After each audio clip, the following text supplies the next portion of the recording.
সন্দেশখালী সহ সুন্দরবনের বিস্তীর্ণ এলাকা জুড়ে মৃদু ভূমিকম্প। উত্তর চব্বিশ পরগনার অত্যন্ত সুন্দরবন এলাকার সন্দেশখালী ১ নম্বর ব্লক সহ হিঙ্গলগঞ্জ ও হাসনাবাদের একাংশে অনুভূত হল ভূমিকম্প। 2 মিনিটের বেশি সময় ধরে চলা কম্পনে আতঙ্কিত হয়ে পড়ে বাসিন্দারা। এদিন দুপুরে হঠাৎই ভূমিকম্পে কেঁপে ওঠার পরপর এলাকার মানুষ পুকুর ও নদীর জল প্রত্যক্ষ করে। আতঙ্কিত হয়ে পড়ে মানুষজন। বাড়ি থেকে বেরিয়ে 7 ঘন্টা বাজাতে থাকেন তারা।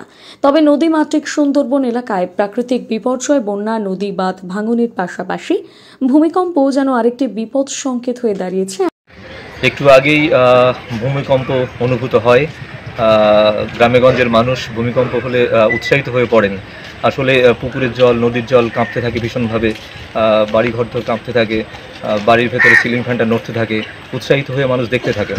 কিন্তু আমরা সুন্দরবনবাসী, নদীমাতৃক দেশ আমাদের, এই ভূমিকম্প যদি ক্রমাগত হতে থাকে বা ভবিষ্যতে হতে থাকে তাহলে আতঙ্কেই দিন কাটাতে হবে আমাদের। এমনিতেই নদী ভাঙন লেগেই রয়েছে ফি বছর, তার উপরে ভূমিকম্প যদি আবার শুরু হয়, গতকাল রাতেও সামান্য অনুভূত হয়েছে।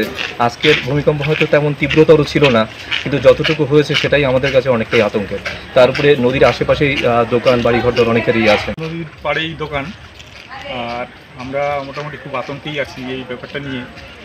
তো জানি না ভবিষ্যতে যদি কোনো দিন আবার এর থেকেও বেশি কোনো সম্ভাবনা হয় ভূমিকম্পের, তাহলে আমরা তো খুব অসহায় অনুভব করছি।